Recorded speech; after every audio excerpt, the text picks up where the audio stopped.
राम राम जी। मुझे आप लोगों से बहुत ज़रूरी बात करनी है क्योंकि मैं 2 दिन से बहुत ज़्यादा परेशान हूँ क्योंकि कंटिन्यू मेरे पास डीएम आ रहे हैं कि ये जो लखनऊ वाला इंसिडेंट हुआ इसमें मैंने कुछ बोला क्यों नहीं, एक्शन क्यों नहीं लिया, थप्पड़ क्यों नहीं मारा। और कुछ लोग मुझे ही गलत समझ रहे हैं, कुछ मीम्स पे लिख रहे हैं कि ये तो हंस रही थी, मज़े ले रही थी। कि पब्लिक में कोई मुझे ऐसे टच करके जाएगा उसमें मुझे खुशी होगी, मुझे मज़े आएंगे। सारी बात ये थी कि जब इनका सॉन्ग के लिए मेरे पास कॉल आया तो मैंने सारी चीज़ें क्लियर कर ली थी कि इसमें ऐसा वैसा कॉस्ट्यूम तो नहीं है, कोई डबल मीनिंग लाइन तो नहीं है और इसमें ऐसा वैसा सीन तो नहीं है। और मैं शूट पर गई, शूट पे सब कुछ नॉर्मल था, मुझे कोई प्रॉब्लम नहीं हुई। जब इन्होंने मुझे लखनऊ के इवेंट के लिए बोला तो मैंने हाँ बोल दिया क्योंकि मुझे शूट पर भी कोई प्रॉब्लम नहीं हुई थी।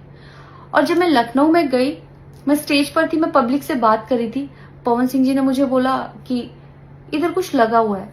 उससे थोड़ी देर पहले ही मेरी ड्रेस वो न्यू थी, साड़ी में नीचे टैग लगा रह गया था। तो मेरे दिमाग में आया कि शायद ब्लाउज का भी टैग लटक रहा होगा। मैं हंसकर उस चीज को दबा रही थी कि अगर मेरा टैग लगा भी है तो वो चीज जिस टाइम मैं पब्लिक से माइक में बात कर रही हूँ उस टाइम ना बोल के साइड में भी बोली जा सकती है, इसलिए मैं उस चीज को उस टाइम पे दबा रही थी। मैंने हंस के टाला, अवॉइड किया और फिर दोबारा बात करने लगी। वो बोले नहीं कुछ लगा है, नहीं कुछ लगा है। तो मैंने कहा नहीं लगा, वो बोले लगा हुआ है। तो मुझे लगा कि शायद ये तो मेरे को लग रहा था कि कुछ लगा है इसलिए ये बोल रहे हैं।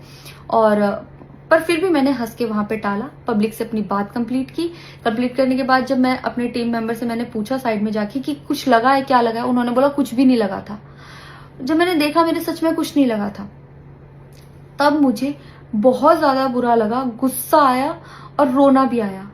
लेकिन मुझे ये नहीं समझ आया कि मैं अब क्या करूं यहाँ पर, क्योंकि जहां मैं गई थी लखनऊ में, पवन सिंह जी खुद भी वहीं के रहने वाले हैं, उसी जगह पर इवेंट था। जितना वो क्राउड था वो सारा उनका फैन बेस था।